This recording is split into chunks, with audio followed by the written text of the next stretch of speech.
Meilleurs vœux, bonne année 2015. Bienvenue à vous toutes et à vous tous au Forum de Liberté. Alors pour ce premier numéro de l'année, actualité oblige, vous imaginez bien, nous allons encore nous intéresser à la chute des cours du pétrole, avec le volet répercussions économiques de cette situation sur l'Algérie. Le gouvernement, vous le savez, annonce des coupes budgétaires. Pour nous aider à mieux comprendre cette situation, nous avons décidé d'inviter donc pour ce tout premier numéro de l'année, monsieur. Merci beaucoup d'avoir accepté notre invitation. Mais en face des dangers, il y a aussi des opportunités. Il faut noter que le progrès technologique offre l'espoir d'une vie meilleure grâce à la démocratisation positive de l'accès au savoir. Aujourd'hui, l'accès au savoir est très démocratisé. Vous savez qu'aujourd'hui, aux États-Unis, par exemple, plus de la moitié des cours à l'université sont donnés en ligne. Donc les gens ne sont pas obligés d'aller à l'université.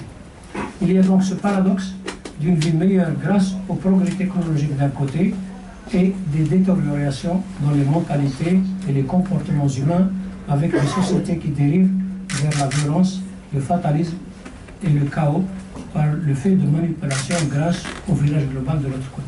Avec cette opportunité, il y a aussi des menaces, d'où le besoin, et là quand je parle de ce besoin, il est valable pour n'importe quel pays dans le monde, d'où le besoin d'un nouveau type de dirigeant capable d'inventer, de créer de nouvelles stratégies, de nouvelles politiques inscrites dans l'accélération du progrès technologique et attentif aux dangers des manipulations à distance. Quand je parle de l'accélération du progrès technologique, il faut garder à l'esprit qu'aujourd'hui, le capital scientifique mondial double en moins de 7 ans. C'est-à-dire tout ce que l'humanité a accumulé comme capital scientifique depuis Adam jusqu'à 2010, elle va l'accumuler entre 2010 et 2016. En 2050, ce sera 70 jours d'accélération. Parce qu'il y a aujourd'hui un programme qui a été développé au milieu des années 90 qui s'appelle la convergence NBIC, nanotechnologie, c'est-à-dire la technologie des composants du milliardième sur le millimètre, biotechnologie, c'est-à-dire comment fonctionne la cellule, informatique et sciences cognitives, comment fonctionne la cellule de la matière grise, et l'idée justement de développer des cellules intelligentes d'une dimension nano-physique. Ce qui fait que déjà on donne un certain nombre de prévisions. L'espérance de vie en 2050 sera de 2 siècles. Parce qu'on sera capable d'aller identifier la cellule malade immédiatement et l'extirper sans avoir à faire tout ce que nous faisons aujourd'hui comme opération, etc. Donc il y a, si vous voulez, ce progrès technologique qui offre des opportunités très intéressantes, mais il y a aussi ce danger des manipulations à distance qui consiste à contrôler la société par distance. Alors là j'ai parlé des menaces qui viennent de l'extérieur. Maintenant lorsqu'on parle des menaces qui viennent de l'intérieur, ça se passe au niveau de l'État, au niveau de la population et au niveau de l'économie. L'analyse de la situation de l'État permet de constater qu'il répond à tous les critères d'un État déliquescent. Tous les critères d'un État déliquescent sont présents dans le fonctionnement de l'État algérien. Le financement des activités de l'État repose essentiellement sur les recettes provenant des exportations d'hydrocarbures, lesquelles recettes constituent une rente qui donne lieu à la prédation dans la redistribution de la rente. Enfin, l'état déliquescent et l'absence de morale collective engendrent une forte probabilité de toutes sortes de dérives. Embrasement majeur, effondrement des institutions, désarroi de la jeunesse, violence et souffrance de toutes sortes. Ça, en ce qui concerne l'État. En ce qui concerne la population, il faut noter que celle-ci vit depuis près de 2 siècles dans la violence et le combat pour les libertés. 132 années d'indépendance, 132 années de colonisation et plus de 50 années d'indépendance. L'économie, elle, fait face à des défis énormes, dispose de potentialités importantes et connaît une aisance financière en voie rapide d'amenuisement. C'est le point important aujourd'hui, c'est qu'on vit aujourd'hui un amenuisement de la rente qui vient d'être accéléré par le fait qu'il y a une chute des prix et des quantités. Donc la question essentielle est comment utiliser le reste de l'aisance financière pour mettre les potentialités au service du dépassement des défis.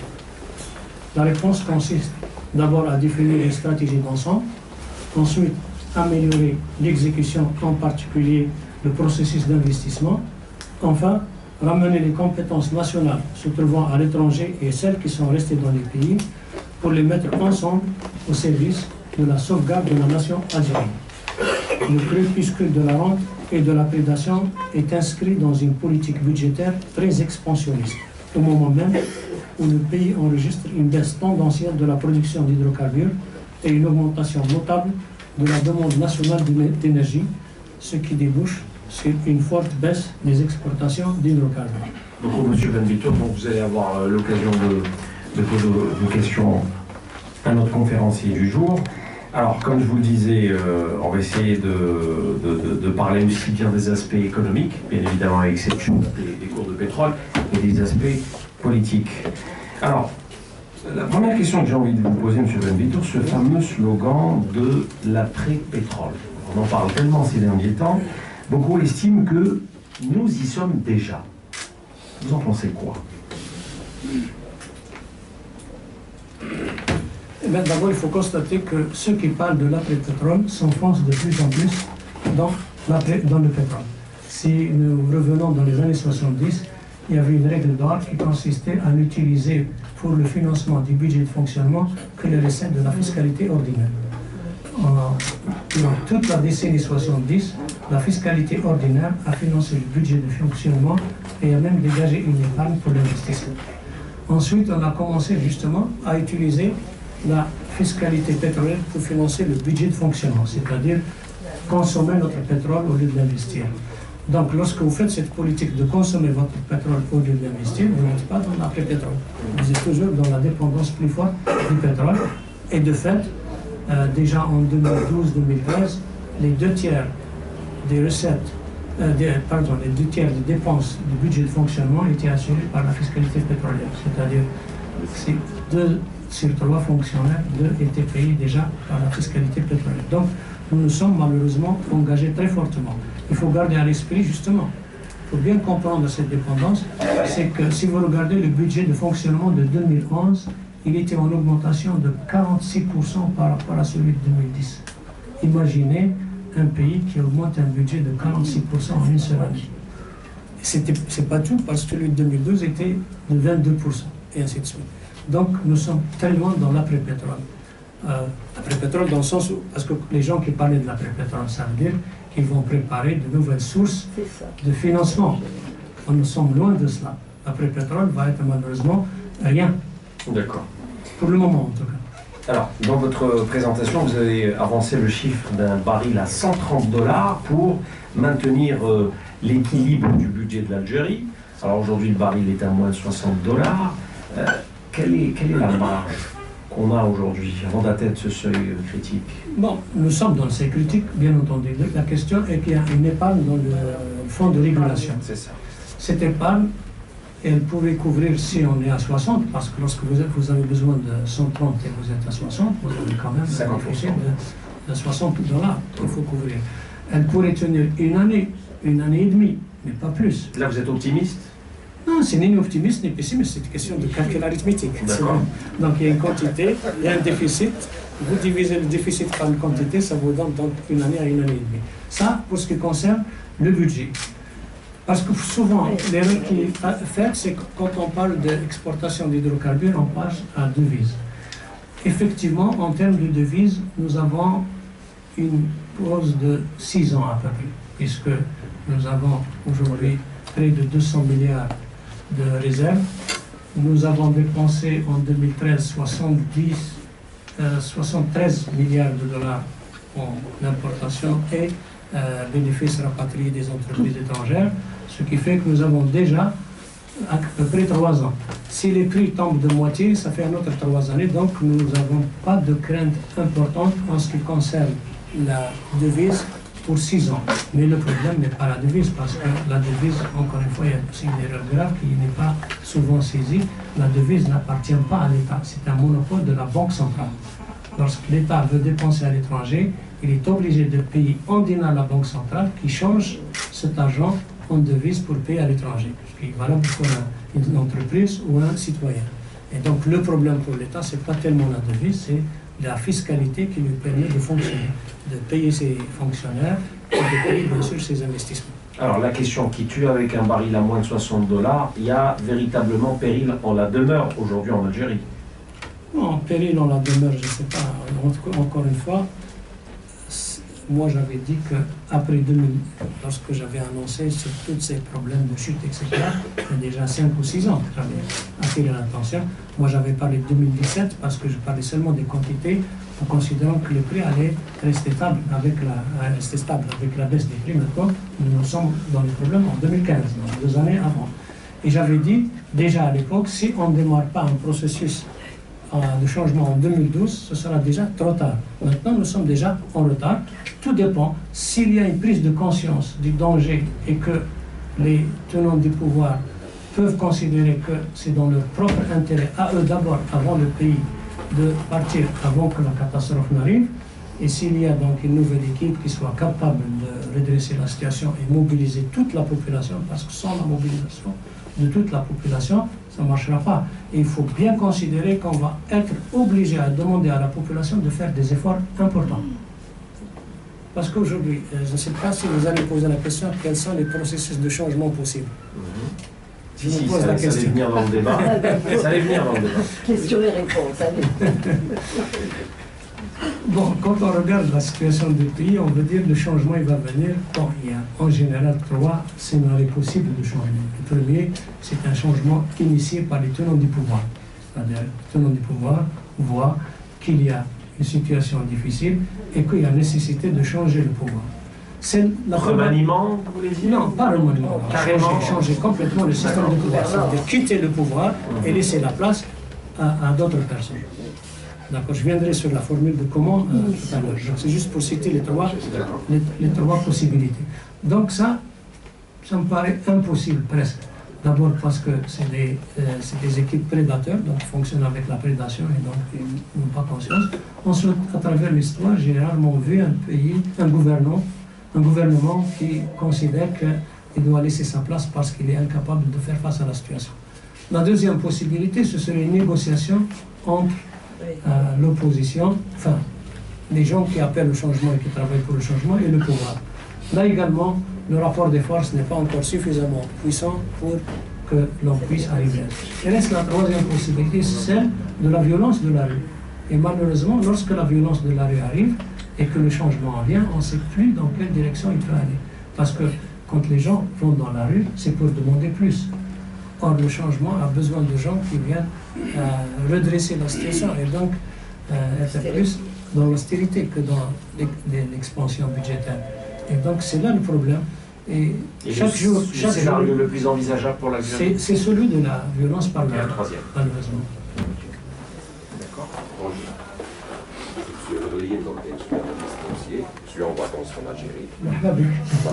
C'est la deuxième fois que vous assistez à notre... C'est la deuxième fois, justement. Ben voilà, c'est mon domaine, je suis analyste boursier. J'ai 2 questions à vous poser. La première, ça concerne la bourse d'Alger. Je suis vraiment étonné que les économistes algériens parlent de tout, mais quand il s'agit de ce point, la bourse, il n'y a pas assez d'explications, ils ne parlent pas assez. Et pourtant, on ne peut pas attirer les investissements étrangers sans avoir une bourse. Et l'Algérie est le seul pays au monde, après la Corée du Nord, qui n'a pas de bourse. Enfin, qui a une bourse qui ne fonctionne pas. Ça, c'est le premier point. Le deuxième point, ça concerne les bons de trésor américains détenus par la Banque d'Algérie. Il y a un flou dans cette affaire des bons de trésor. On parle toujours des taux d'intérêt que versent ces bons. Mais on ne parle jamais de la valeur du bon, parce que la valeur du bon fluctue. Si, comme disait l'ancien ministre des Finances, Karim Djoudi,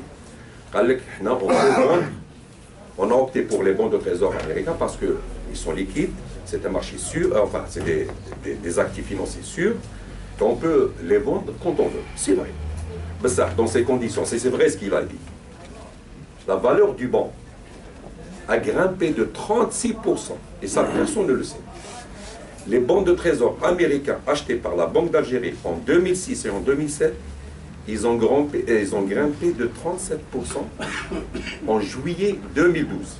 Maintenant, ils sont à 25%, c'est-à-dire un gain de 25%. On n'a jamais parlé de cette valeur. Voilà, ce sont les 2 questions.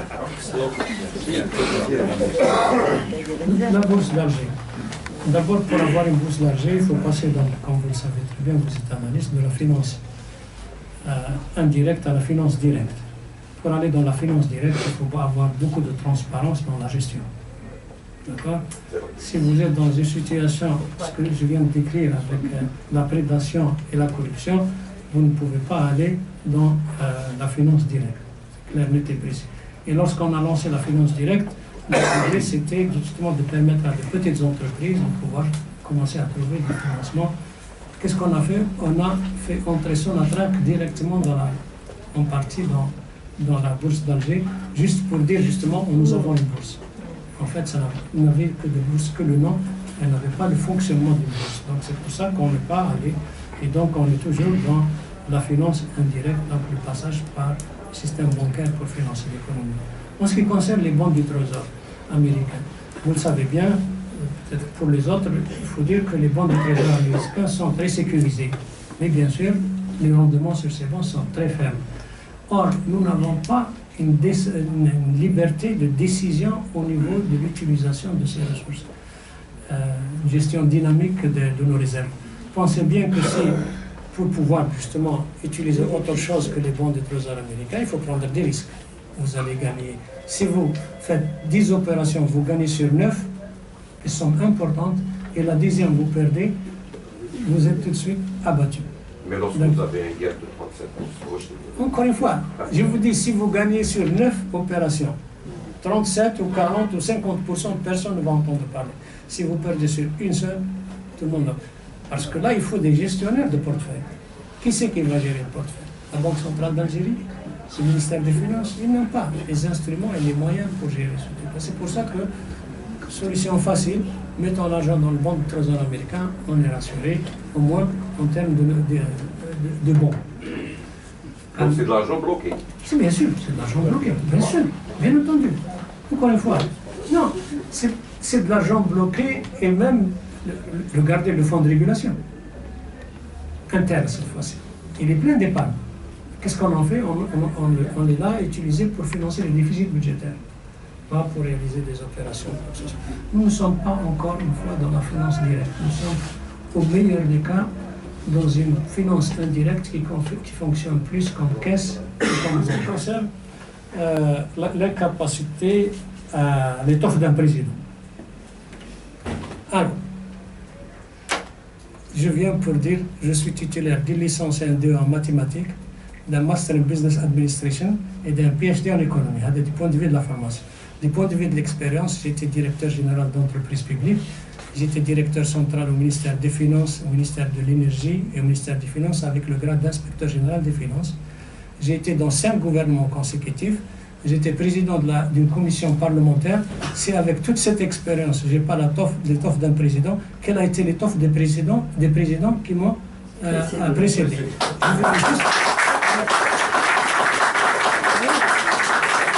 Je voudrais juste rappeler que de l'indépendance à aujourd'hui, malheureusement, nous n'avons pas eu un seul président qui a le baccalauréat.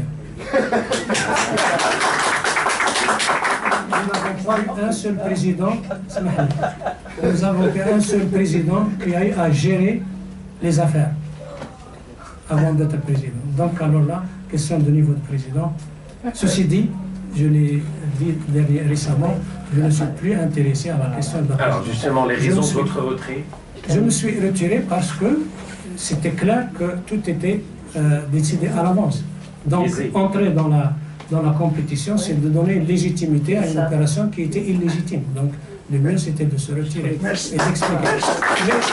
Mais vous constatez que je me suis retiré que lorsque j'avais réuni toutes les conditions de candidature, y compris 82 000 signatures dans plus de 25 wilayas, avec 1500 dans plus de 25 wilayas. Pour dire que si je me suis retiré, ce n'est pas parce que je n'ai pas été capable de remplir les conditions, mais c'est parce que je ne voulais pas apporter une caution à une tromperie du peuple. Si vous me permettez de dire merci à tous ceux qui ont participé avec nous à ces débats.